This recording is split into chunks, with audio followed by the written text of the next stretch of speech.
Good evening, everyone, and welcome to another episode of Let's Talk with Tammy, brought to you by BKNI Resources.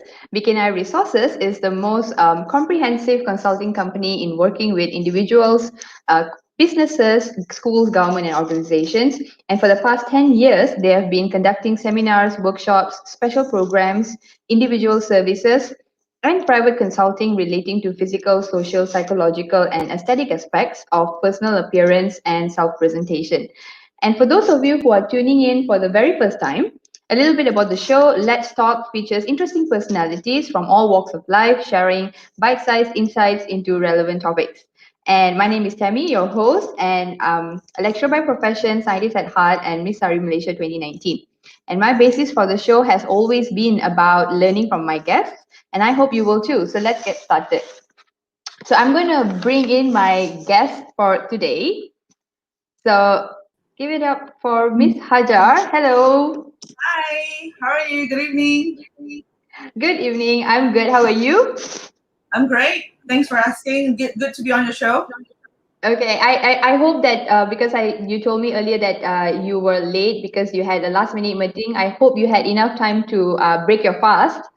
Yeah, that's fine. It's okay. I mean, it was just a little bit short of time, but Okay. the kids are pretty independent. They can look after themselves, so it's pretty much on Right. audible. It's just that I didn't like to be rushed, so I was Okay. telling my husband, "We have to be home." But it's good. It's good. I'm glad to be on time for your show. Okay. All right. So I just want to tell a little bit to our viewers about how I got to know you and like what are the things that you do. So Hajar is an entrepreneur, she's a writer, and she's okay. The biggest, I think, my biggest shock was to find out that you're also working full time as well. Like What kind of shop? yeah, because every time I see your Facebook post, like basically that's how I got to know Hajar. By the way, we are Facebook friends. But by the way I see her sharing her social media and her posts and the things that she does, I actually thought you are like a full time housewife mom. But yeah, so when I approached you to come onto the show and you gave me a short profile, and then I seriously was surprised to see that you're also working full time. So you're Yeah. working full time, and then I also learned that you're currently doing your master's part time. You are a mom of three, you're an Yes. entrepreneur, you're also a writer. Yeah. The only thing I can't do is fly. Maybe not yet. Yes, maybe not yet. Yeah, well, Alhamdulillah, I'm all that. I'm very privileged. I have a highly supportive partner. I think he's Mhm. watching right now. So, having a supportive partner allows me to do a lot of things because we share responsibility. We talk really well. We communicate really well. So, because of that, I think I'm able to do a lot of things that I want to. Okay. Can you tell me a little bit about yourself as well? Like apart from these things, um, like how old are your kids? Since we are going to be talking about parenting Yes. today. I have three. The eldest just turned 12 about 2 months ago. Okay. Uh, he's I think he's a godsend. I mean, he helps me around the house. He's really good to his sister and his brother. He's a good big brother, I would say. Okay. He has Mm-hmm. not yet gone into the teen angst phase, so but he's getting there. But he's a great first eldest to have, I would say. My Okay. second is 10 years old. She's turning 10 in November. Mm-hmm. My husband said she's a copycat of me, a carbon copy of me. So Okay. whenever I get stressed or whenever I get angry at him, my husband will be laughing. He'll be like, "Yeah, that's what I feel." And my youngest is a rainbow. He's a daredevil at heart. He's Mm-hmm. 8. No, he's 9 this year. Oh God, he's Okay. 9, Okay. and uh, yeah, he's in his own. I mean, he has his own mind. He wants to be an engineer. One second he wants to build flying car. The other second he wants to build levitating bridges and stuff like that. So they're all very distinctive character, which provides Mm-hmm. me and my husband enough challenge throughout the year. Mm-hmm. So those are about my kids. In terms of myself, I'm like you said, I'm an entrepreneur, but I always see myself as a writer first because Mm. started writing when I was about 10 years old. I used, instead of writing English essays, I would use school exercise book to write short stories and stuff like that. Right, right. And I'm actually currently working on a book myself. So Mm-hmm. I so hope to be a published author anytime soon. I mean, a lot of people like, Hajar, we've been hearing that for years. Yeah, it has been going on for years. Other than that, I'm currently running two businesses. One, I am co-partner with my husband. I'm a co-founder. He's the founder. I'm a co-partner. And that's our main focus right now because we get to work together. And that's more on online education management. The other business that I'm running is more on retail and cosmetic. So yeah, trying to juggle all that. And on top of that, I try to be as present as possible, but that's pretty much what I'm doing right now. Okay. Okay. Before I go into the my questions, I would like to inform our viewers that feel free to leave your comments, questions, and I will obviously going to have a Q&A at the end. Or if I find your questions relevant to my current question at that point of our conversation, I will obviously share it for Hajar for her to answer your question as well. Okay. So I think the first thing I want to talk about is what really how to say what really got my attention from your Facebook post is sometimes, I mean, you're an amazing writer because you write such engaging Facebook posts. Thank But you. yeah, and a lot of them revolve around your conversations with your kids. Yes. And so what I really found to be so interesting is the fact that, you're so used to Asian parenting where most of the time there's this tone of authority as a parent, and most of the time, especially kids as young as your kids, we are so used to seeing parents talking down on them Yeah. or in a condescending way. But I don't see that at all, which is very refreshing because you have a very almost and like an adult conversation with them.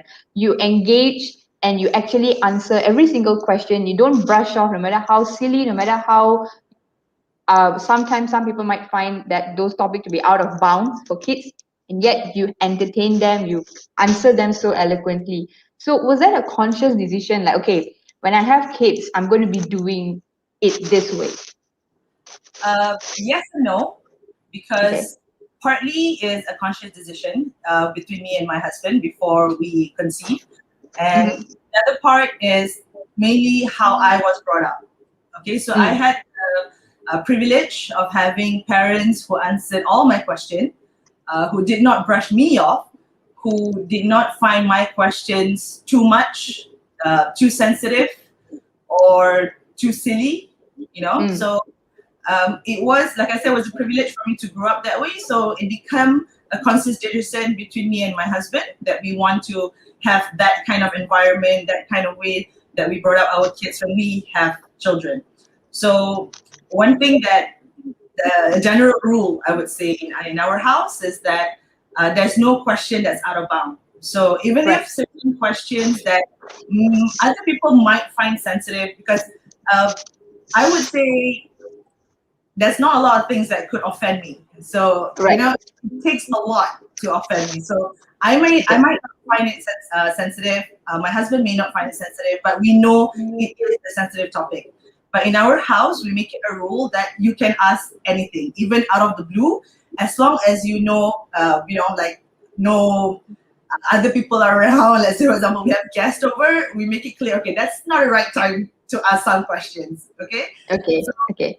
To answer that, it's actually two parts. One is a definitely conscious decision, and the other Mhm. part, it becomes a conscious decision because I was brought up that way. Okay. So I had that privilege, alhamdulillah, because I'm sure that not a lot of us, especially us millennials, uh, did not grow up in the same environment as I did. Yeah. So I would say it's a blessing for my kids as well because I was brought up in that environment. So Correct. it's a constant conscious decision of what we do with the kids lah. Okay. Do you mind sharing like some anecdotes of like some question out of the blue which totally took you, like by surprise? uh, okay. How rated PG is your show? I think we're all adults. I think we can Okay. handle it. Yeah, So yeah. I think it But was your couple. kids are watching also. Okay, your kids have asked the question anyway. Yeah, they Okay. have asked questions anyway. So the other day, and it wasn't a day, it was a couple of months ago, I think. I was reading a book, and I was sitting down just talking to my husband while reading. And I'm not sure which one of our kids. There's like, Mommy, what's masturbating? And I'm Okay. okay. Where did you hear that from? So okay, while sharing that anecdote, one thing that I think I would like to share is that we don't get shocked. I mean, we might, let's say for example, after they ask a question, they walk away. Probably like me and my husband will be like, you know, but we don't show that shock because if they know it's a shocking question, or they might gauge that reaction as something that they don't that they can ask, Mm-mm-mm-mm. like take a second before we respond, instead of like blowing our top off or got angry. We'd be like, okay, where did you hear that from? And he was like, oh, I was watching Transformers because when the mom wanted to go into the room and Sam was very edgy. I was like, oh, okay, Okay. so we explain what it means. So Mm-hmm. yeah, they would just drop the bomb like that, Okay. so those were one of the questions, because I think when it comes to, especially let's say for example, small kids, they're exploring their bodies sexually and physically. So they may know the act, they may do it and stuff like that, but they don't know what it's called. So when they suddenly Yes. ask you that question, is mainly it's up to us how to respond to that. But yeah, that's just like one of the questions. That's about sexual experiences and stuff. They don't know it's a sexual experience. They just heard. Exactly. Yeah, they just Yeah. heard. They just want to know what it means. But we explain it to them. In we don't sugarcoat it. We don't say, "Oh, it's not something for you to know." No, we explain. Mm-mm-mm-mm. When you feel such and such, this is what happens. Some people do this, some people do that, and that's it. They're like, "Oh, okay." Then just walk away. All So right. All right. the other time, another question they would ask is like, sometimes we have to, after they come back from school or anything like that, they have to perform the solat. And Yes. I think it was my youngest, and he was like, I don't like to solat. I was like, okay, Mm. why? He was like, I don't know, I don't like to do this. He likes it now, when he wanted to learn. So I was like, but you've done solat before. What happened? And he said, no, because my teacher said if we don't solat, God will burn us. So I was like, Right. oh, okay. So maybe you don't like salat because you're scared of that. So we don't go like, no, no, you must like it. You must do it. Right. Right. That's how the conversation around my children evolved between me and my husband. Mm-hmm. Because instead of instantly reacting to the question, no matter how much sometimes we want to retaliate and say, no, no, you must follow our views. We let them Yes. speak first. We let them speak first. We let them explain, like, okay, where did you hear it from? Did someone tell you something else? So that helps them to have better thought process in expressing themselves. And that's why I think, based on my Facebook post, you said that they converse like an adult. Because it's true, we don't baby talk with them ever since Mm-hmm. they're born. Like, my mom will be like, they're just 2 weeks old. They wouldn't understand what you're saying. So even then, Tammy, even as young as that, I'll be like, okay, you gotta take a bath. You know what bath is? You use water, you use soap. So we want Right. them to hear the speech, the sound of words, the speech. So I think Alhamdulillah, because of that, as they grow up now, they can hold a conversation with an adult, even though they are like very young. Mm-hmm. Mm. Okay. Right. I'm looking at a question. I think it's relevant. I think I'm just going to show this question because I think it's a great follow-up question to what I've just asked you. So Jane is Okay. asking that she loves that you and your husband created such a safe space for your kids where they know they can trust you to tell them the truth. Uh, this does carry through to more. Okay, does this carry through to more serious circumstances in life when they know they can come to you for wisdom? Yeah. So that's true. That's actually thank you, Jane. Thank you for saying that. That's actually the point, the objective of why my husband and I decided to create that environment, because we tell them no matter how trivial, no matter how silly you think something is, always tells us, because we in hopes that in the future, if they're in trouble, they wouldn't find it difficult to speak to us, Mm, because they're so used to telling us anything and everything yeah, that if they're ever in trouble, they don't feel like they have to hide it from us. correct, So correct. that's the safe space we're trying to create. Alhamdulillah, it's working, and I hope it's Mhm. continuing to work until they're Okay. teenagers. I think one thing I noticed that sometimes when we do come and come to our parents to say something a little controversial or probably will not follow the culture of our family or the traditions our parents or grandparents have followed through, sometimes they may be open to listen to us, but their first worry would be what would people say? Yeah. Or, yeah. So how would you navigate that? Do you really, does that carry a lot of weight about, how would people perceive you as parents or things like that? Okay. That's quite difficult to answer because mm we teach them this way. Like for example, we tell them, okay, this is how the world works. Okay, you have all kinds of people from all kinds of background, colors, races, and things like that. So you Yes. can, like some when my boys were small, they like to wear nail polish and makeup and stuff like that. Is this an Yeah. experimental stage? For us, Yes. it's like, Right. we don't find that a big deal. But sometimes Yes. when friends or especially elder friends are quite okay because they're about our age, Yes. especially the relatives, they will like, why do you let your son wear nail polish? It's gonna turn out, lah kan. So I Mm. was like, he's just playing. He doesn't even know what it is. Yeah. So it kind of makes some of my elder relative thinks I'm being too liberal with the kids. But we when my husband and I decided to be liberal with our kids, I would say that we're using liberal term in its real meaning, as in like we're open, we take in answers, we give in questions and stuff like that. Not liberal as in the hipster media social liberal. Yes. Okay, Yeah. Yeah. Yeah. it does not weigh in so much in terms of others' perception, but we make it Mhm. very clear to our children that okay, even though mommy and daddy are okay with you guys being like this, but you need to understand the world may not be so accommodating. There will be Mm. judgmental people. There will be those who are going to be very vocal towards how you are, what you are. So you Yeah. need to know when to play it and how to pick your battles. So it's Mm. like Mm. Mm. sometimes if we were to go out for kanduri or some family function, I say, okay, let's take off the nail polish. Not because I don't want people to see them that way. I just don't want to invest too much energy in explaining to everyone. So Yes. Alhamdulillah, Yes. they get that now. So they know like, okay, Mhm. even though I like to wear nail polish, sometimes it's not the right place for me to wear it yet because I'm a child. So I Yes. said, when you're 18, when you're 19, go ahead. You can speak for yourself. You know enough how to articulate your what you feel. That's fine. Right now, while you are still under mommy and daddy's care, this is how we do it. So it's good that Right. they understand that, and I think they are able to process the difference of why there's a different environment at home and outside. Is because we started them young by talking like what we talked about earlier. Talk to them like an Mm. adult. So it does Mm. help the process to take in more about what's going on around them. Right. Right. Um, Earlier you were talking about how you were privileged because your parents brought you up in a way that there's no questions out of bounds. You can ask them anything and they will try to explain to you. But in other parts of parenting, if you look back, what are the ways that you're doing differently from your parents? Let me see. Mm, I'm not as strict, I would say.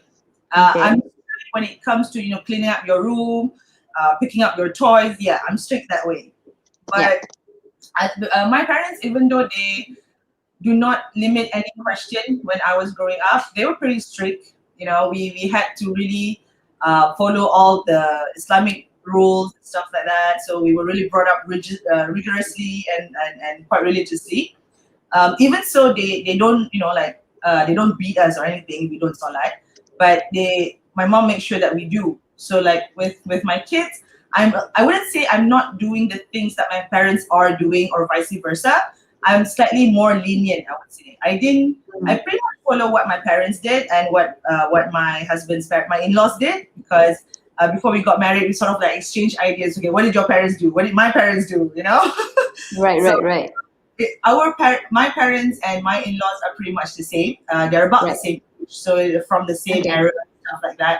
So currently, I don't think my husband and I are doing things that differently from our parents, but we are definitely more lenient and more open to conversation. I would say. Mm. Okay. Okay. But you have a long list of things that you do on a day-to-day basis. You take on so many other roles as well. So, as a mother of three young kids, do you experience burnout? And how do you handle that? More times than I can count.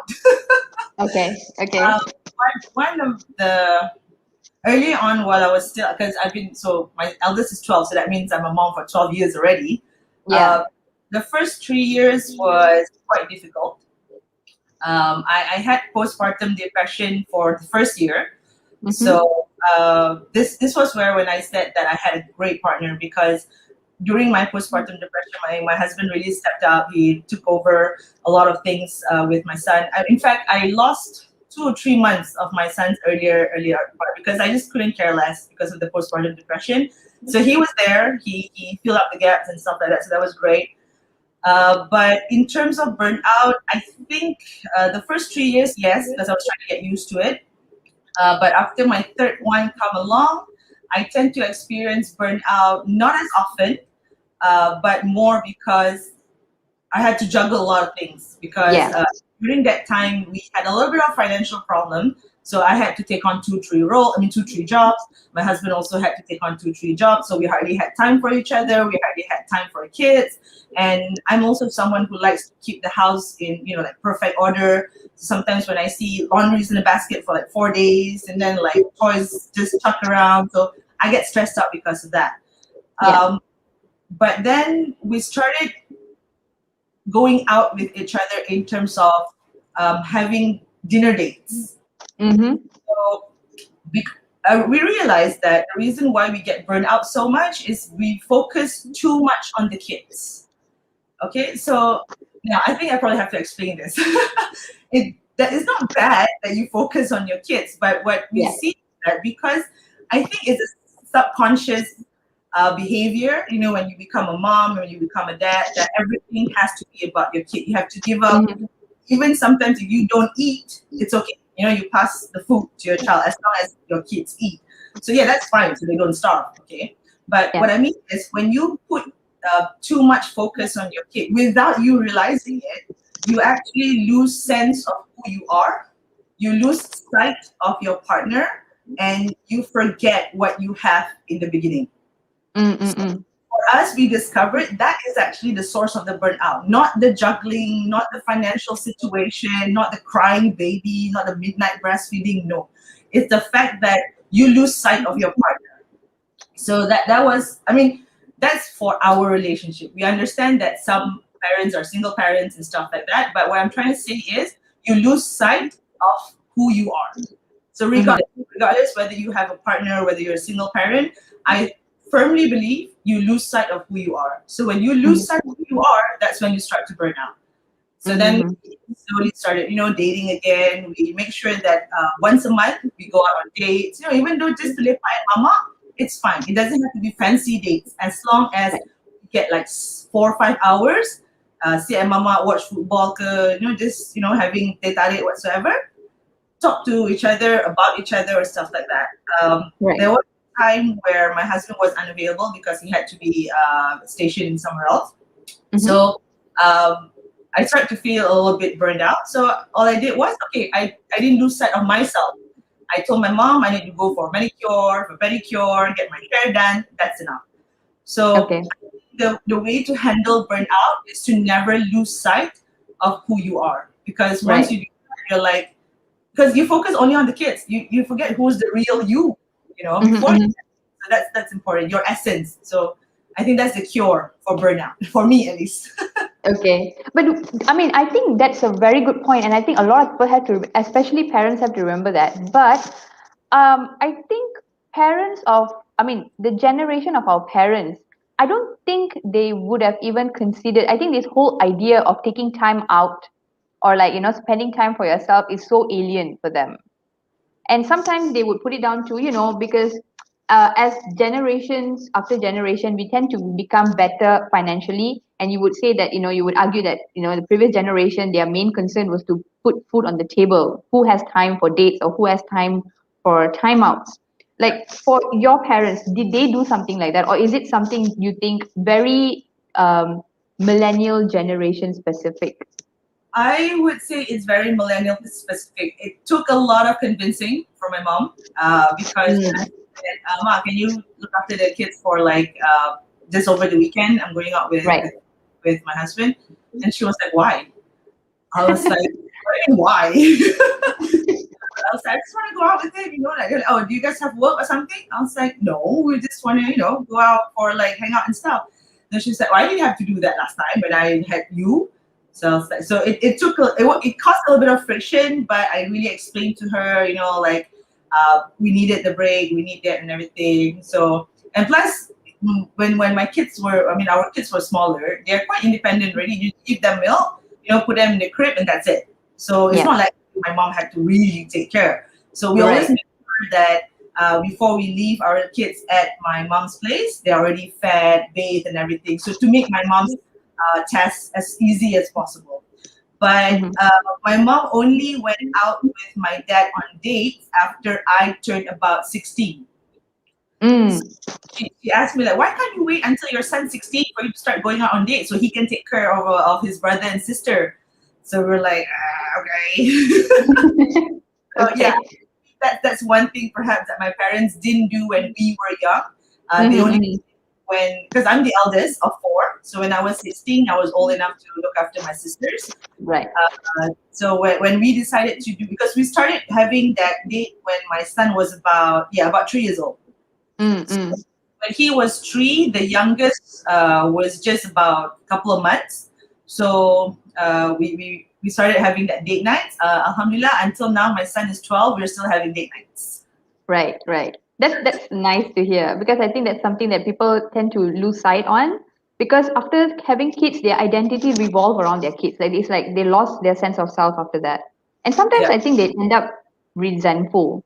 I mean, subconsciously they end up being resentful because then they'll be like, oh, I did everything for you or I sacrificed everything for you kind of mentality comes about.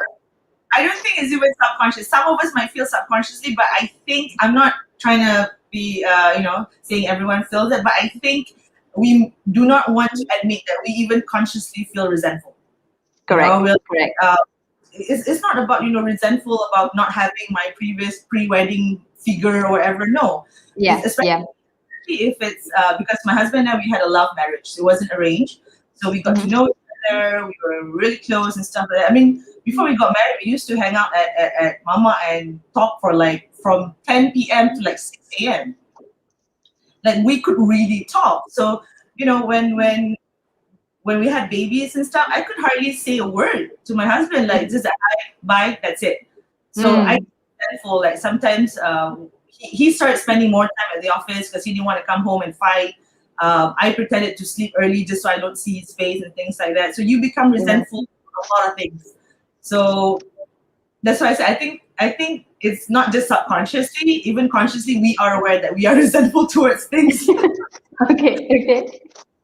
Um, Jane has another question because you mentioned a lot about how instrumental your partner or your husband is in parenting. But apart from your husband, who else were instrumental in your parenting and life journey?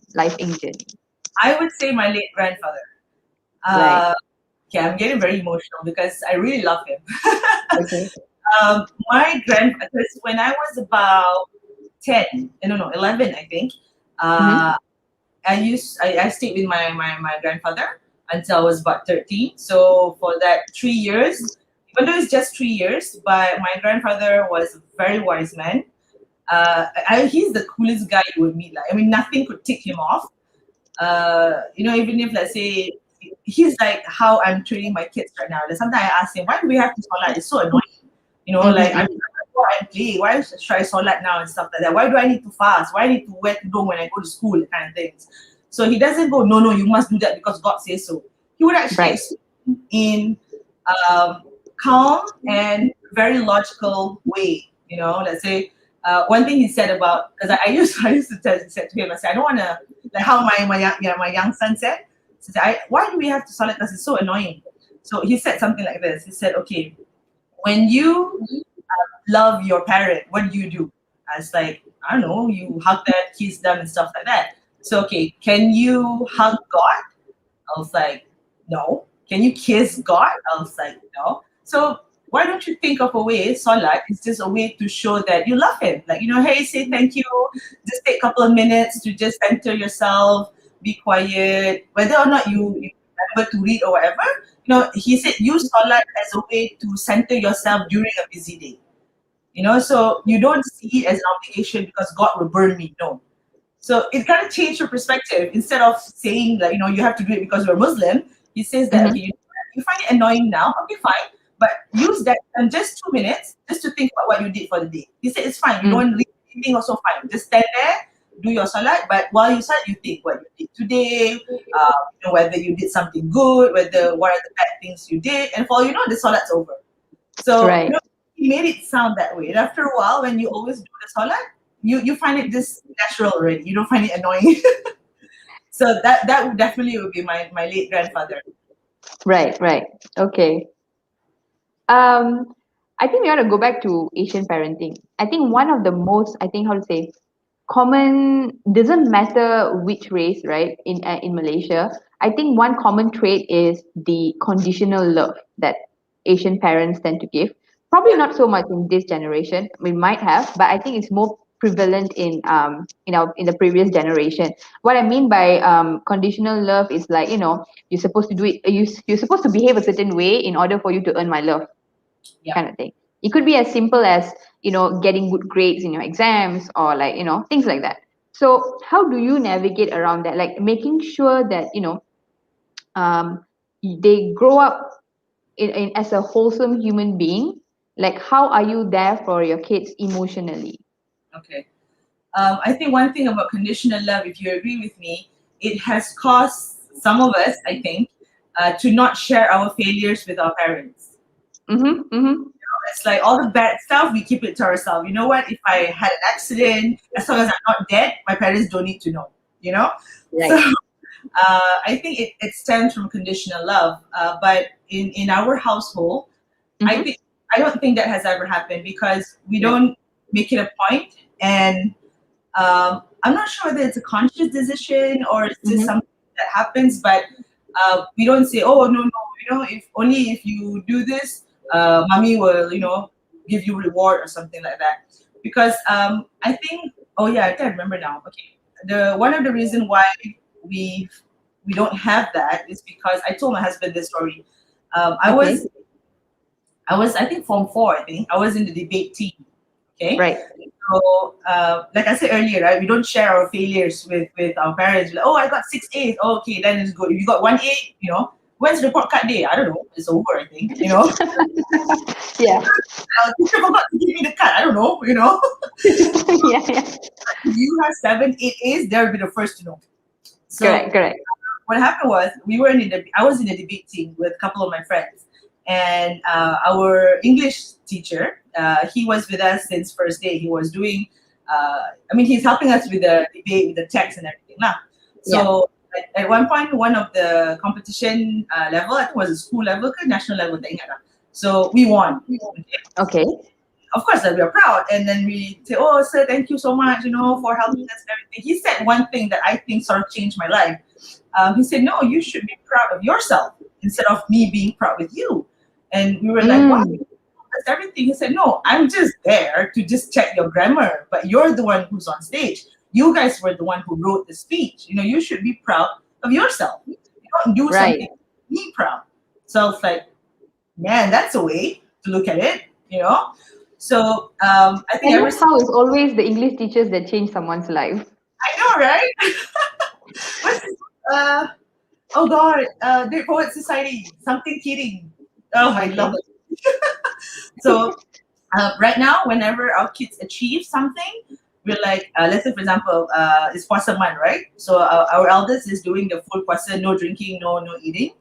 For the past few days. So it's like, oh, look, you did for 3 days. You must be very proud of yourself. You achieved it. Instead of saying, Mm-hmm. look, you did for 3 days. I'm so proud of you. Right. Because I feel that when Right. they say that, whatever they do needs our validation.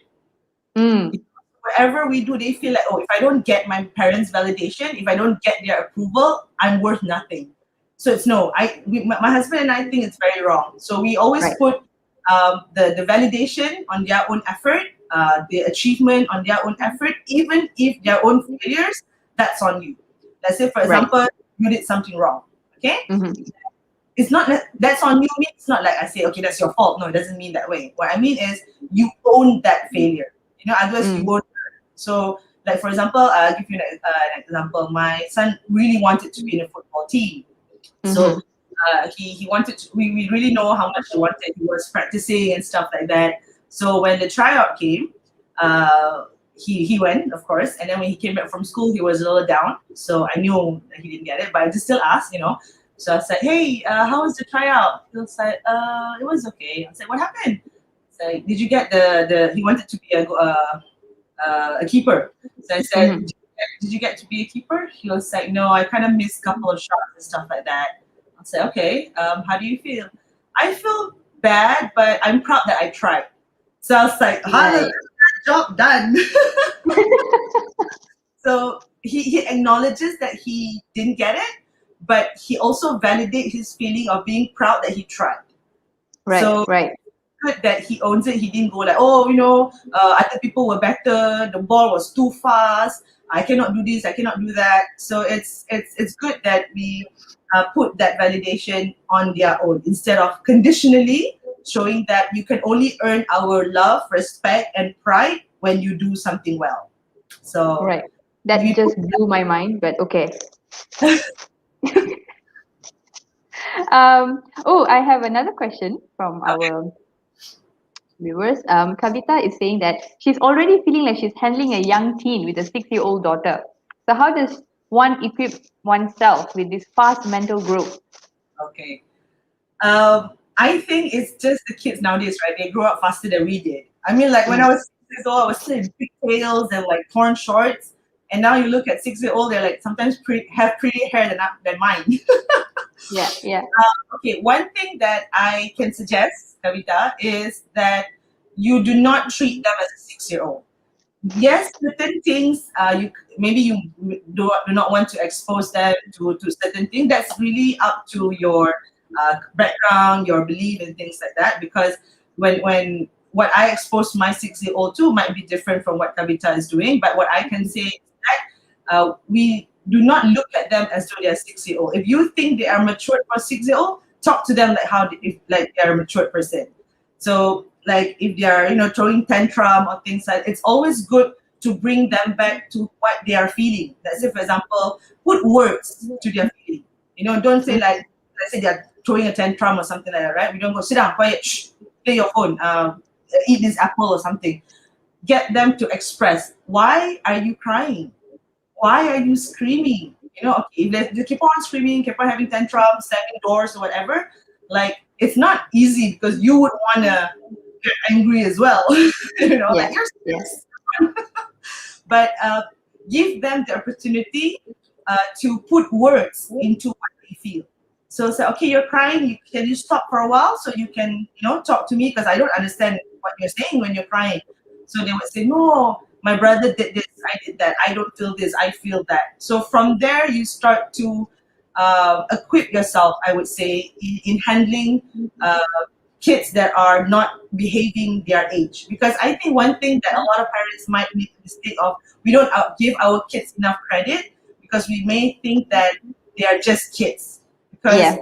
I I think having 3 kids, they are sometimes, surprise me like, wow, they don't look like their children, the way they think sometimes and things like that. So we need to have a little bit of give and take that yes, you're still 6, you don't have to act like you're 17, but how they talk, how they express themselves, what they think, it's okay. If they happen to look like maybe at 6 years old, but the way they behave could be like 10 or 11 or 12.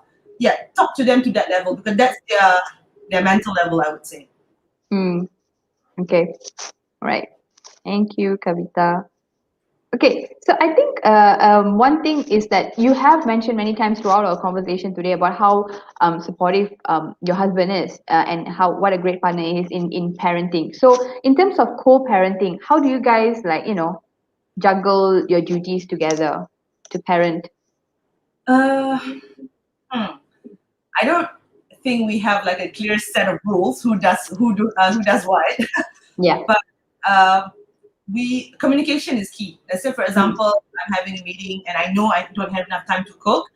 I would go like, okay, B, do you mind if we get something to eat today? Because I really don't have time to cook. And I would acknowledge why. Because I'm really bad at time management. My husband knows that.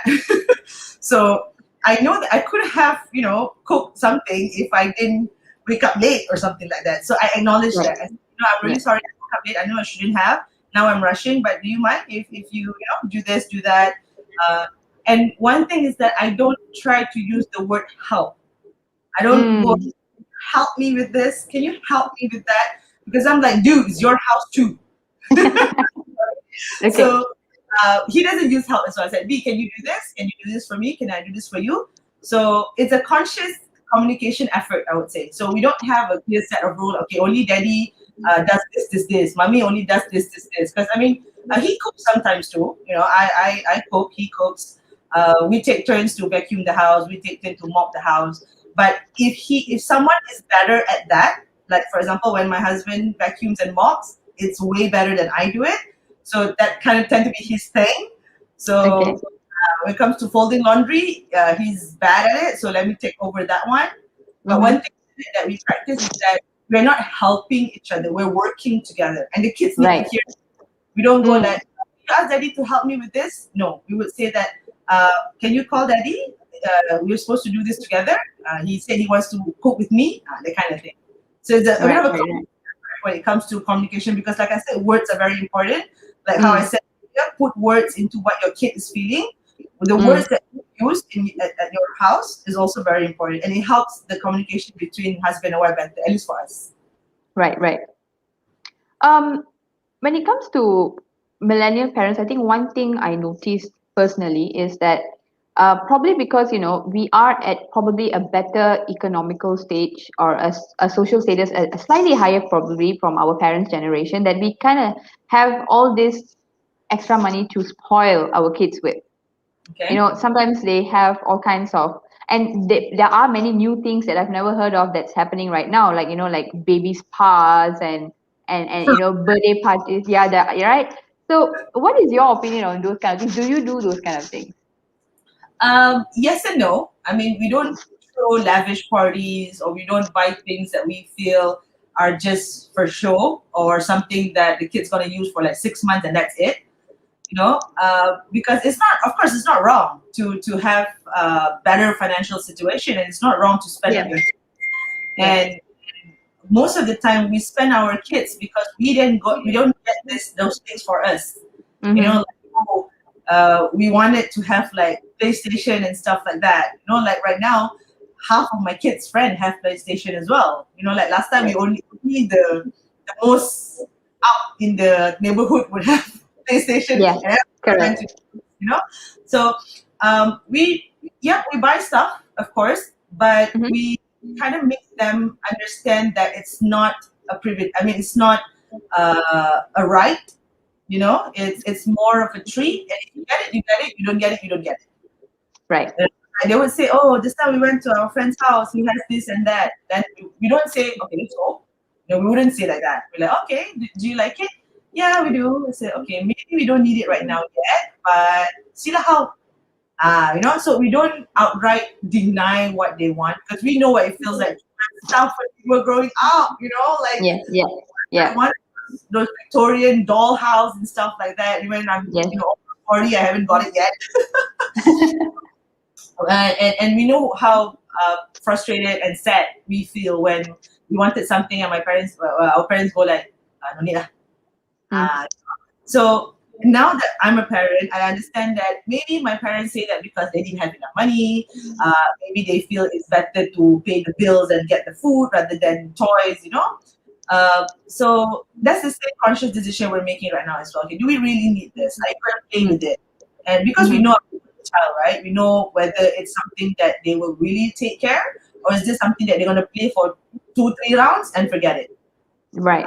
So um, we don't go all out in terms of having all this new trends and stuff like that. we're not against it, I would say, because it's fine. I mean, if the parent can afford it, what's wrong is that when you can't afford it and you still do it because you want to do it for Mm, it, that's wrong. mm-hmm, mm-hmm. If you have the money, you have the time, and you want to spend, it's your own kid anyway. Yeah, So yeah. it's that for my husband and I, we don't make it a practice that often, because Mm-hmm. we can choose which one we would buy, which one we would spend. But one thing that my husband likes to spend on is food lah. He would buy, like, if my kids like, the other day, my kids like, those Hershey milk, the cookies and cream. So Mm-hmm. the kid, he bought one just to let the kids try it. He said, "Oh, Daddy, we love this so much." Then he went and buy 5 cartons. So, so when it comes to food, it's fine because it's for the kids, to go out Yeah, and stuff. yeah, yeah. Yeah, but other than that, in terms of toys, birthday party or lavish party, ke apa, I mean, not all the time. Okay. And what about helicopter parenting? What do you Uh, think about that? I I think it's pretty much a subconscious thing. I mean, I don't think parents consciously want to be a helicopter parent, but Right. I can't say this for sure because as for me, I get our kids to be independent as early as possible. You Mm-hmm, know, mm-hmm, mm-hmm. I don't hover around them. I don't breathe on their neck all the time and stuff like that. For me, the sooner you can do things on your own, that's better. Okay, okay. Yeah, yeah. I've noticed a couple of posts on Facebook about how you're just waiting for that. I know, right? I'll be like, because the other day I was so angry with something. They didn't clean the house or something. I was like, I can't wait for you guys to be 18 and get out of this house. Yeah, yeah. So and then I'll be like, okay, mommy. I mean, what I think of helicopter parenting is I don't think it's a conscious decision. I don't think it's a conscious thing. It happens kind of naturally depending on how you grew up. If you were overprotected or you felt that you were overprotected, I think you might be overprotective towards your children without you realizing. So Mm-mm-mm-mm. I don't think it's bad per se, because sometimes kids do really nasty things. Kids can do really silly things. You leave them on the floor for 1 minute, you went to the kitchen, the next minute they're jumping from the table. So Right. I don't know. So helicopter, I think you have to know when to helicopter. If you find that yourself, you're a helicopter parenting, I think you have to make a conscious decision. Okay, when should I helicopter based on your child? Because not every child is not the same. Definitely. Even my Yeah. own 3 children, all 3 of them, we parent them slightly different according to their personality. Mm-mm-mm. Okay. So choose Um, when to helicopter. So which brings me to, this whole nurture and structure balance. Like, you can be loving, you can be, accommodating to your children, but you have to have some sort of structure. Like, there are boundaries, there are certain things at certain point, whatever I say, you have to follow. So how do you create that balance? Because, you did mention that you are lenient, but how to strike that balance where, when I mean business, you have to listen to me. At the same time, I can be loving as well. I mean, it's very, very difficult, because you end up being stereotyped either being the bad cop, good cop most of the time. When it comes to parents, it's like children are always partial where, oh, I can get whatever I want from mom, for example, because they're the lenient one. So how do you strike that balance? Okay. When I say lenient early on, of course, it means more on how they communicate with us. Yes. But I think I also mentioned that I'm quite strict as well, Yes, and correct. so to balance that out, so maybe they don't get like confused, like how come I can talk to my mom about everything, but certain things she gets very angry. So Yeah. yeah, we always say that you need to tell us what you feel. You always Mm, tell us the truth, even if you're scared, because we would get even angrier if you lie and then we find out the truth. You know. mm-hmm. So, we also, when it comes to behavior, we have this number three rules. Okay, I tell you once, I tell you twice. Mm, If I tell mm-hmm. you the third time, you're gonna get it. Okay, because I am not so liberal, I would say, that I don't spare the rod. Okay, but Right. of course, with most of the time, it's just threat lah. It's not really physical beating, but I really hit other things just to make noise. I hit it. Well, that's enough to scare them. Right. Okay, so they will understand. If I say I already tell you 2 times, okay, they know the third time they don't risk it. So Mm-hmm. at least that kind of balance where they know that we mean business by having that count. It's pretty much Mm-hmm. like warning, second warning, then termination, lah. Right, right, right. So we have the same concept. So first warning, second warning. There's no more third warning. The third time you gotta get it. So Mm-hmm. they learn to understand that even though our parents they can talk. I mean, their parents they can talk to us about anything and stuff like that. But when mommy and daddy ask them to do something, to behave a certain way, or to do your homework, for example, to read your kali kali, to do your division and stuff like that, it's not a joke. It's not a Mm. time to that's the time they will come. Oh, you know what happened to me today at school? I said, okay, I like that you tell me stuff, but this is not the time. Okay, trying to do that, especially the youngest one. Mommy, I know I'm supposed to do division, but you know or not? Just now at the playground, no, no, no, no, no, no. Now it's like, why are you telling me this? You're supposed to do your division. Oh, but you always say we must tell you everything. So we Right, like they like to backfire us in a lot of ways. So right, what we do is be like, okay, take a deep breath. Like, okay, thank you, but do what mommy asked you to do first. Do what daddy asked you to do first. right. So it's more about, I would say, Tammy, it's just really about talking and telling your child in a way that you would want to be talked to, the way that you want Mm. to be spoken to. Like of course there were times that I have a very loud voice. I do shout, because I do scream at the top of my lungs sometimes. I don't deny it. I'm not a perfect mom. I don't always go, oh, screaming will cause psychological effect on your child and stuff like that. Yeah, I read about it, but I still lose my cool like a lot of times. Mm, So mm, mm. they would understand that mom has both. She can get angry, but you can still talk to her. But if you talk to her at the wrong time when she asks you to do something, yeah, she'll get angry. It's the same with my husband as well. If he asks them to do something, uh, do it first. If he has to tell them more than 3 times, then he would bang the table or take the rotan and pretend to like, okay, come on, everyone sit down. Yeah, Mm. it's enough to get them to see the difference lah. Right. I think that's a very interesting point that you brought up because, nowadays people always like, they're against corporal punishment and there's a lot of things coming out about, oh, you shouldn't do these kind of things. You have long lasting psychological effects. But sometimes things can go, sometimes they're kids. Sometimes they do get, a little too naughty and you can't be at that point talking to them like you have to regain your control at that point. So I thought that was an interesting thing because I've always wondered like, okay, if I can't scold them, if I can't yell at them, if I can't beat them, how am I going to keep them under control? Because Correct. they're not going to be well behaved every single time. They're kids.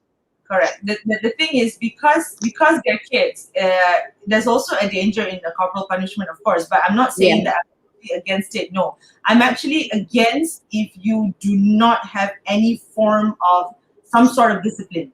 Okay, I'm not Mm. saying that corporal punishment is the only way of disciplining your child. Of course not. Yeah. Yeah. But I'm saying that when let's say we do have a rotan at home, definitely, but we all always make sure that we don't hit our kids in terms of like, okay, I think the reason why corporal punishment is not advisable is because when you are angry and you have something in your hand and you're Yes. beating something, you can't Mm. stop. So Yes. that's the reason why I think corporal punishment is not advisable because Mhm. yes, in terms of you're traumatizing the child, but mainly because you yourself are super angry, super stressful, and it just feels so good to hit something, Mm. and Mm. it's terrible if you're hitting a child over and over and over again. So Yes. Yes. we know that is the effect. What we do is we have the rotan because we make sound on like table and chair because that loud sound is enough to get them to like a jolt. Like okay, you know what? That is not joking. Okay, Mm. we don't Mm. threaten them with it. We don't like you're gonna get it next. You're gonna get it next. No, we don't do Right. that. Right. They need Okay. to understand that when the whip is out, even though you don't get it, it means business now. So yeah, because we don't want to start when you start hitting. I think I mean I used to do like yourself. I used to do martial art as well. So when you're Mm. stressed, you go to your studio and you start punching the bag, you just don't want to stop, you know. Yep, yep, yeah, yeah. That to a child, so that's abuse, you know. Mm, So mm, but you need to select or choose what kind of disciplinary action or form that you want to enforce at your house without having to beat your kids. mm. It's not Okay. easy because every parent is different, every child is different, but I would say every you need to have a mode of disciplinary action or item without actually physically hurting the kids. All right. Mm. Okay. Okay, so we have a couple of questions. Okay. Uh, Jane has asked, has being a parent changed your relationship with people around you? She also promises that this is the last question. It's okay, Jay. Has being a parent changed relationship with people around you? Only when I was talking about I lost sight of myself. You know, Mm, the phase where I was having burnout. I got married pretty early on, so at that time, some of my friends was just finished their masters. They just starting to do their PhD. I'm already towing one kid around, so it did make me feel isolated. Like my friends don't get me anymore, and I don't get my friends anymore.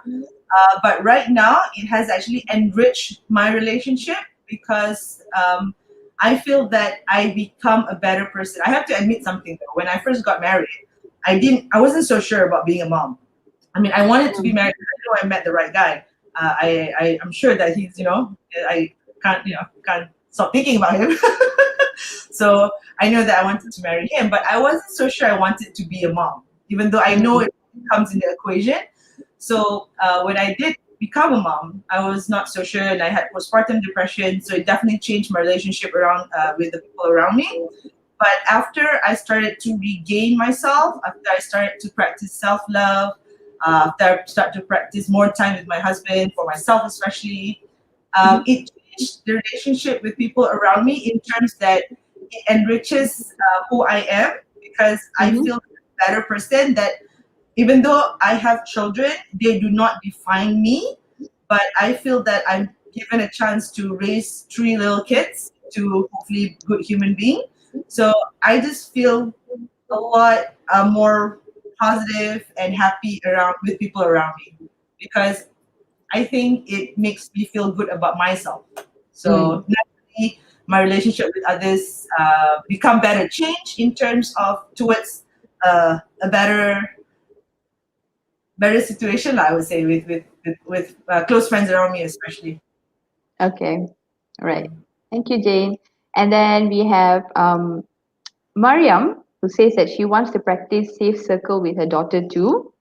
Yeah, of course, you must because it's fun. The thing is, the reason why safe circle is very important is so that when they understand, they can tell you anything, no matter how silly something is, no matter how serious something is. You wouldn't want something really serious in the future that happened, and they don't tell you. You don't want to miss that, and this is why you don't brush kids off. Let's say, for example, they come and tell, Mm, "Mommy, just now I saw a bug on the floor." You be like, "Okay."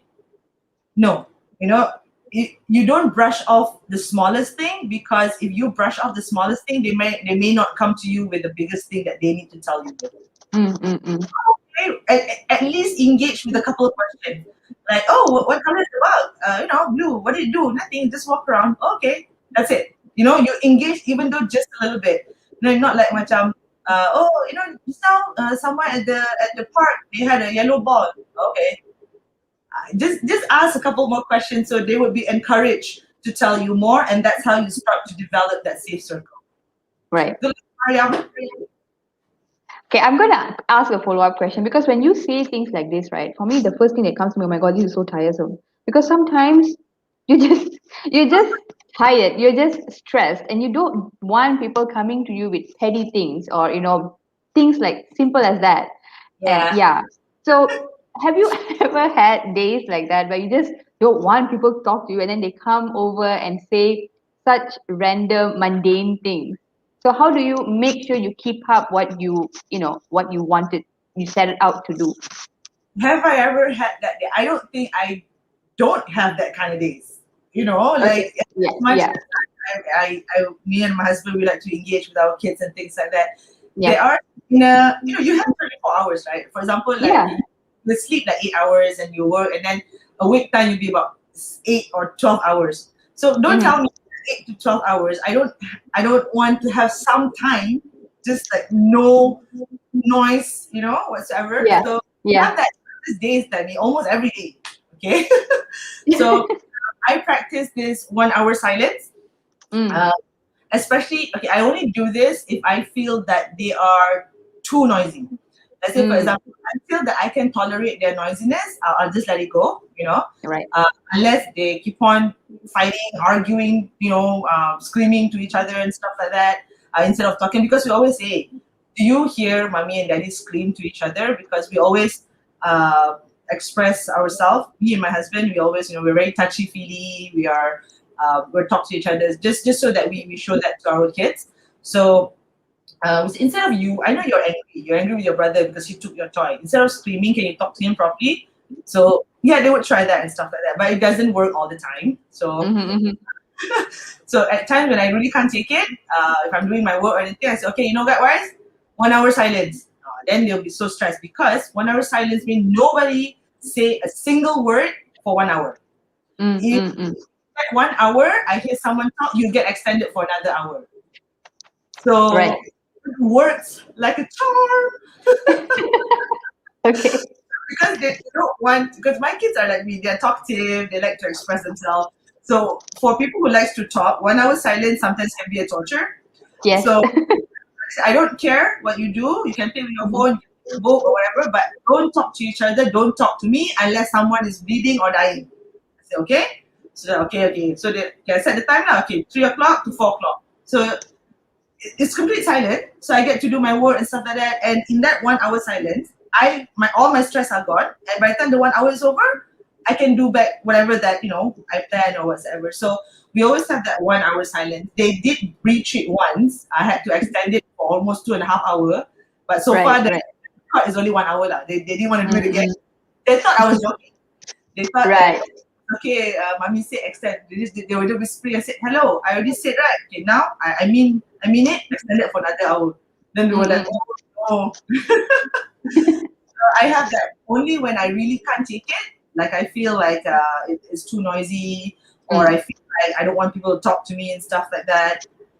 Yeah, I give them 1 hour break, not as a punishment for them, but also for me because I would explain. Say, guys, you know what? I had a lot of things to do. I asked you guys to be quiet. Now I had to, do it again because I couldn't concentrate. So let's be quiet for 1 hour. Nobody talk to each other. I won't talk to you. You won't talk to me. So I try to Okay. do as I can that 1 hour, and it works. Right. Alhamdulillah, it works. Okay. Okay. And a follow-up question by Mariam was, um, her daughter likes to interrupt when other people are talking. So how do I tell her that she knows it's rude without being angry or scolding her all the time? Okay, I would say you have to address the situation there and then. Let's say, for example, we're talking, all right, we're talking to your friend, especially let's say, for example, I'm talking to you, yeah, for example, and then like suddenly my kids come like, mommy, can I do this? Instead Mm. of hang on 1 second, I stop whatever that I'm doing with you. I said, Tammy, I'm sorry, yeah. I look at them, I said, you're being very rude. You have to put words into what they're doing. That's important. Okay? Instead of Mm. can you go for a while? Mommy talking to mommy's friend. Later I talk to you. They have to understand the situation. This is why I always stress that put words into their feeling, put words into the situation. Let's say, for Right. example, Mariam's daughter. Okay, so and so, you're being very rude. I'm talking to auntie. Can you wait until I'm done and I will call you? It might not work the first time yet, but the fact that it's important that you look at their level. Okay, instead of looking down, I Mm. find when you squat and look into their eye, they take you more seriously because your face is in their face. Up, they're like, okay, my mom is tall, I know she's tall. But when Yeah, you yeah, yeah. slowly come down and look at them, I feel the effect is stronger. It works like that. So they will go, Okay. and if they do it again, this is the second time, you're being very rude. Inshallah, after a few times, it should work. But it has to be Right. addressed then. Mm, mm, mm. Okay. And okay, this is another interesting question. I think this is related to co-parenting. So, Okay? for example, when your partner is scolding your child, Okay, and you are finding it is a petty issue. So do you interrupt your partner from scolding your kids? For me personally, I don't, but I will tell him immediately right after he's done. Mm, Uh, mm, mm, mm. Being, I do not want to diminish his authority figure in front of Mm, our kids. yes, Because yes. if I think, oh, daddy's cool, so mommy's gonna say something else. Mm, So mm, mm, neither of us seriously. Because last time when we were young, if I ask my mom, sure cannot. Ask my dad, sure can. mm. Yeah, Yeah, we do like that. yeah. So even though I don't agree, sometimes yeah. I The thing is, I might find it petty that my husband may not find it petty. So I do not make it a practice to stop him in front of our kids because one, I do not want to diminish his authority, and second, I do not want our kids to think that when daddy's cold, it means nothing because mommy cuts it over, or vice versa. If Right. I fix it immediately, let's say for example, okay, after he already said no, no, no, no, we'll just scold, then the kids go away. Immediately I say, B, I think this now maybe a bit cold because it's like this actually, blah blah blah. So he would do the Mm, same to me as well. Let's say I mm, get scolded. Sometimes it is a silly thing, and we know it's silly, but because we're stressed about something else, we let it go on the kids. So he would come like, can you next time talk properly a bit to so and so because that was a bit harsh. I was like, oh, okay, yeah, sorry. So like that, we don't do it like, hey, no need like, no, don't scold lah. Not in front of kids. Yeah, mm. I would interrupt, yes, Kavita, but I would only interrupt after he's done. I would tell him I wouldn't interrupt, but I would tell him immediately right after he's done. I don't just keep quiet Mm. or, you know, yeah. Okay. I think my one. I think the next question would be about as parents. Personal development is something that we don't talk about too much as parents. Like every generation there'll be one point where the kids don't connect with you anymore, like they feel like, oh, I can't share anything anymore, or like because the parents are simply not moving with the times, Okay. and they don't understand, okay, this is the kind of things that are happening at the moment. This is normalized already. I shouldn't be too rigid about certain things anymore and Okay. be difficult for our kids. So how Okay. important do you think for parents to move along with the times to ensure that they are always going to be for them, for their kids? Oh, I think it's important that you need to move with the time, but it's also important to acknowledge that you're not from that time. Does Mm. that make sense? Yes, So, yes, yes. last time, I think not last time, even I think now, sometimes our parents like, oh, last time we don't have this, we don't have that, Right, right. and secretly in our heart, it's like, yeah, that was your day, in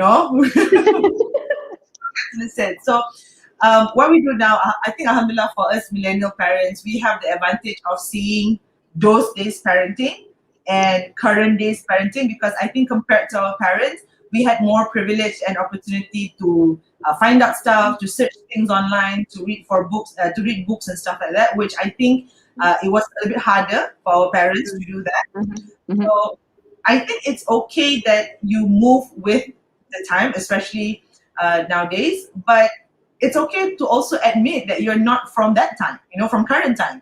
But you don't rub it into your children's face that, oh, what are these PS4 last time I don't have. They don't care that you don't have it, because they have the thing. So they Yes, don't care. yes, I don't have toys when I was growing up. They didn't care I didn't have Xbox when I was growing up. yes.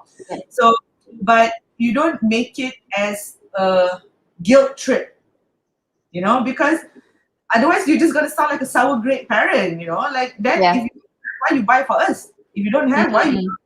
buy? Kan? So it's more about like, oh, how do you do this? Like maybe for some parents they don't like to appear like they don't know stuff in front of their kids, which we try not to do it. If let's say for example I don't know something when because like I said earlier, our kids tend to ask questions out of the blue. Like for example, one time suddenly my eldest come and ask me, "Mommy, what's that horn on giraffe's head?" I was like, "What? I don't." I was like, "What do you want to know?" He was like, "I don't know. What's it called?" I was like, "You know what? I have no idea." So it's okay for us to admit that we don't know, but we always say, "Okay, Yeah. let me find out for you." So and so. So when it comes to this personal development of back in my day, or we don't have this, we didn't have that. I think we should not use it as a something to guilt trip our kids, but Mm-hmm. okay to ask help from our kids if we don't know something. Like Mm. like people taking the Xbox and stuff like that. I have no idea how to navigate the stuff. So I was like, oh, can you show me this? So, okay. I don't go like, oh, can you show me this? Because last time I never had all this toy. I don't know how to play. And we don't do that. So it's just something that you need to be conscious of, but don't use it as a guilt trip. It's not Right, fair for the right. kids. They didn't ask Mm-mm-mm. for now. Yeah, that's true. But Yeah. that's in terms of, physical things. Like, what about ideologies? Like, certain things like certain ideologies would not be even accepted at all. But right now it is, people are much more open and much more accepting differing views, Right. right? So how are you going to go about things like that? Maybe in 10 years time, or, in about 6 or 8, 10 years time, when your kids come home and say something that probably, as much as how open you like to be, it just doesn't gel with your line of thinking or your values. So Yeah. how would you navigate that? Oh wow. Like I said earlier, even though I don't find a lot of things that offend me easily, I'm not Mm-hmm. denying that I'm growing old. And as I grow older, I realize I'm becoming more of my parents. Mm-hmm. Surprising, 6 years down the road, my son's gonna come back with something else. Yo, last time I didn't have all this. I would probably say that. So I think in that case, when it comes to ideology, because inshallah we have always have that safe space with them, that safe circle, and it's a chance for them to express themselves. So I hope that if that happens, we would give them an opportunity to explain what it is and stuff like that. And even if let's say I don't agree with it, I would probably say, okay, you probably old enough to make your own decision about it. I don't like it so much, but if you think it's good, okay, lah. Mm. So I don't know yet. I mean, right now, I'm not experiencing that yet. But like I said, I'm not Mm-hmm. old. My husband's, me and my husband were aging day by day. So if that happens, we really hope that whatever that we have practiced all this time, the safe space, how they can express themselves, how they can share whatever they feel, think, or maybe one day they come back, with their own ideology to be something else or change their beliefs or whatsoever. We really hope that because we have promoted the environment of safe space all this while, we really hope by the fact that they come to us with that trust to tell us what it is, we hope that we won't go like back in my day, this cannot, that cannot. Like, hope Mm-hmm. that doesn't happen. I'll check with you again in 6 years.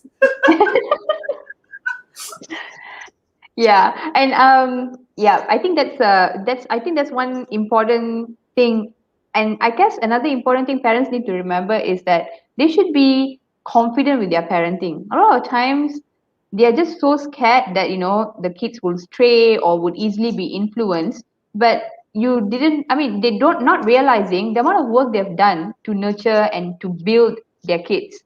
So they shouldn't straight away think like, oh, you cannot mingle around with them or you cannot do this and then you're going to get spoiled or you're going to get influenced. You need to really actually have conviction in your parenting as well that, I've brought them up well, they will do the right thing.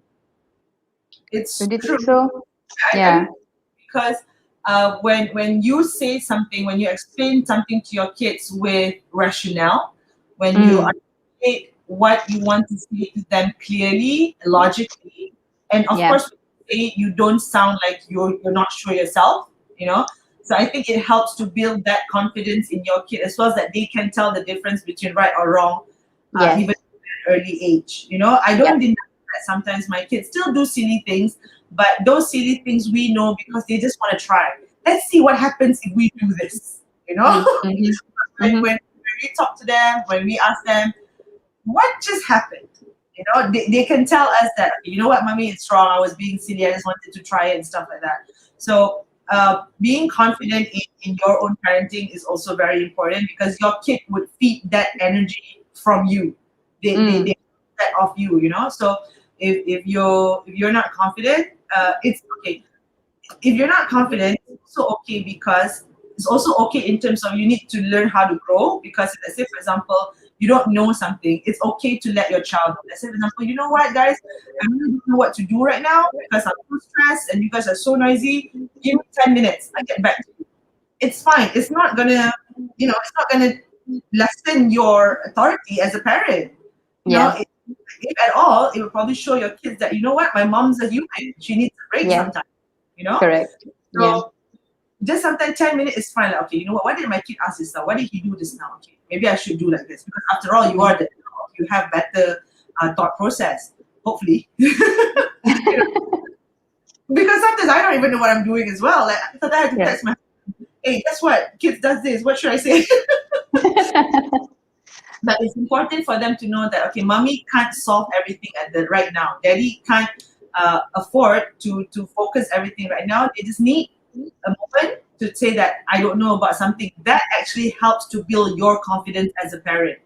The fact Mm. that we don't mind that our kids know that we are human, that there will be time that your mom doesn't know something, it actually makes you more confident. It does not make you feel stupid. It does not make you Mhm. feel small. It makes you feel, you know what, I think I connect better with my son because he knows that I need a break as well. I need some time to think as a human as well. So it kind of Right. helps with the confidence. But what you said is true. You need to be Mm. confident in parenting because your kids feed that energy off you. Right. Okay.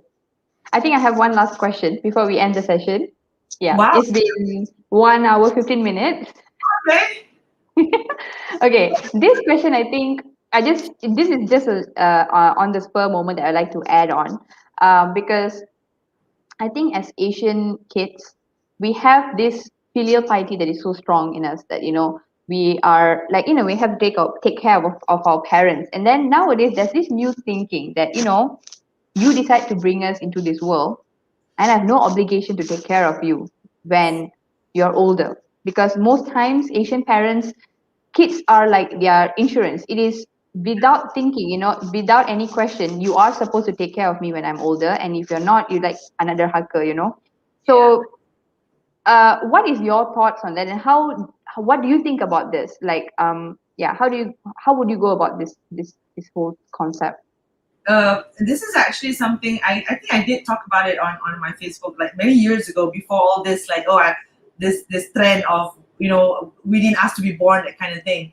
Mm. Mainly because it was my grandfather. So Mm. back before it was cool. They say it today. Uh, because I stayed with my grandparents, right? So Yeah. sometimes weekend or something, my uncles and my auntie would come back during the weekend to see my grandparents. Mm-hmm. So my grandfather would be gardening and stuff like that, and my uncle would be watching TV, and I'd be like, I call him Ta'aba. I said, Ta'aba, how come the uncles are not helping you? He was like, why? I said, they should help you, right? And he was like, why? I was Mm-hmm. like, oh, because they're your son. He was like, they come home to see me. They didn't come home to do gardening. So even though he just said that, I kind of understand that your kids are not obligated to help you. If you said to your kids, oh, when I go on, you have to grow up for no reason from such a young age, you're conditioning them to a life that no matter what you achieve, no matter what you do, you're still going to end up taking care of two old farts. I'm sorry. I'm very passionate about this particular topic because that's one thing my husband and I told the kids. Once you're big enough, once you earn your own money, go. We had our times. You are now experiencing life. Don't worry about mommy and daddy unless we're really dying. Okay lah, come and see us lah. But don't worry about must give money every month. If you want to give, we tell them it's because you want, not because you feel.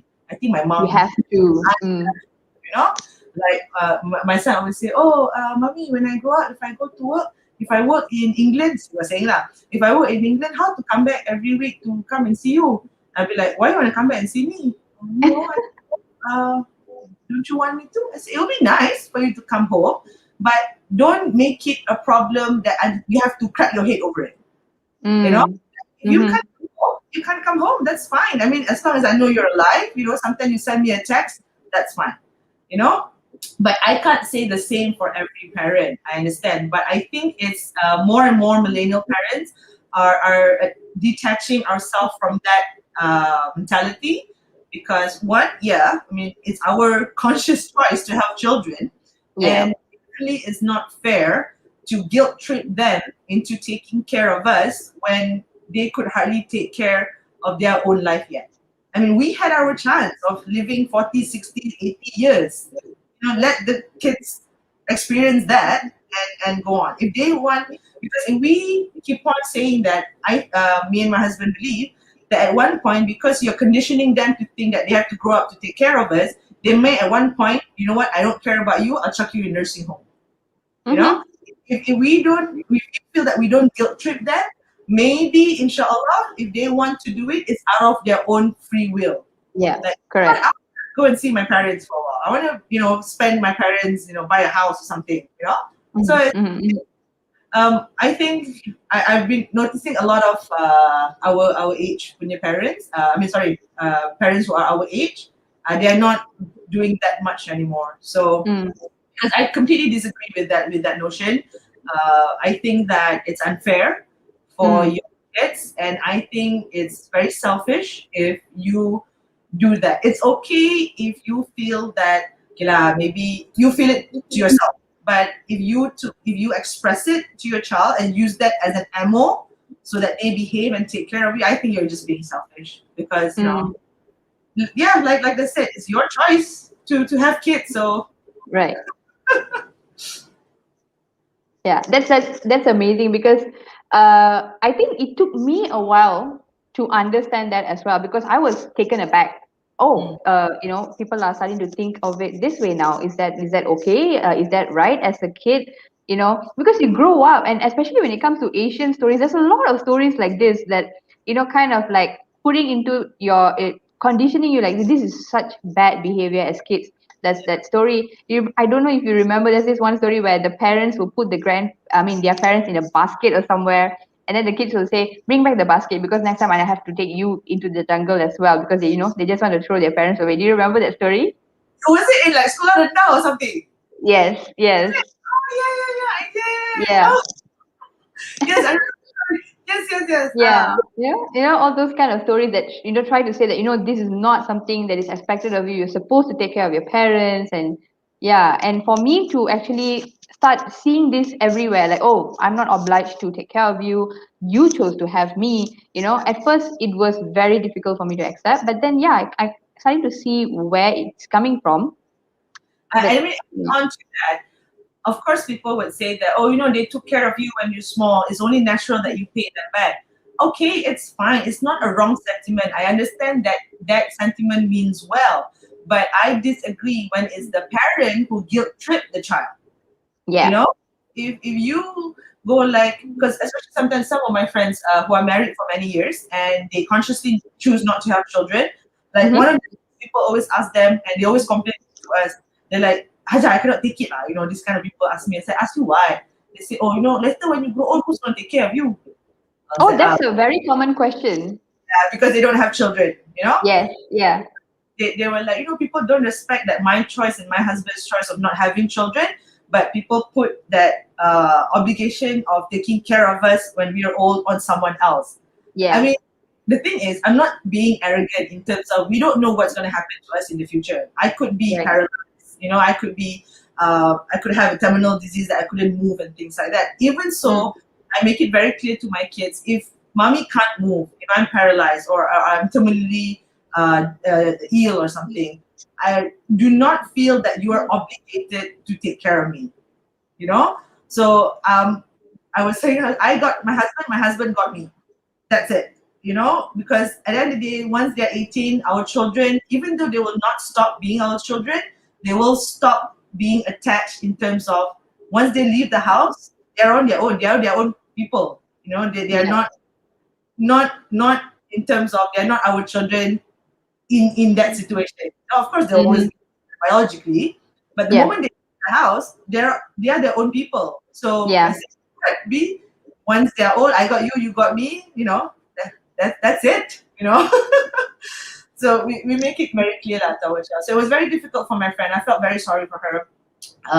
Sometimes she gets stressed, so that's why sometimes she doesn't go out much to people that she knows, because people, oh, later you're old, who's gonna take care of you? So I don't know where this idea comes from in terms that you have to take care of someone. Someone has to take care of you just because you're old. So I think Yeah. maybe that cycle is stopping soon. Like I said, I Mm-hmm. the sentiment. Of course, it means well. It's only that you are orang kata apa? Uh, you show back the love that your parents gave you. Okay, Yeah. but it Mm-hmm. should be out of their own free will and not Correct. something they feel that they have to do. Yeah. Okay. Right. Thank you so much for that, Hajar. I think that was a very great closing as well. Because we went straight into the future already. It's not like, we had like, yeah.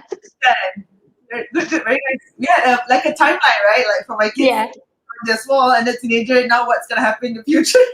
That's the timeline we had today. Yeah, it's been wonderful. I absolutely love this episode. I think I've never had this many questions before as well. So I think like, a lot of people could relate to, this because I think Thank a you. lot of people of our age are struggling with the common issues that would come with parenting. Yeah. So yeah, thank you so much once again for spending an hour and a half with me. Long. Thank you so much for Yeah. having me on your show. Like I said, I'm not like a like advice guru or a parenting whiz or something, but the fact that you feel I'm a fit person to talk about this, I'm really honored. I like what you're doing. Keep up the good work, Thank and you. all the best for your show. Thank you for having me, Tammy. Yeah, and we definitely need to meet for coffee soon. Yes, after all this COVID is over, Yeah, I get yeah. my mom to take care of the kids, so I'll have a date night with you. I mean, Yeah. Okay. Good night. Thank you so much. thank you. Bye. Bye. Right. Thank you so much, guys, for watching and tuning in till 9:30. Thank you so much for all your questions, your comments. And don't forget, if you missed the show or if you have been, you joined a little late, you can watch all the episodes on BKNR Resources YouTube channel. And I'll see you guys again in 2 weeks. Good night and have a good weekend.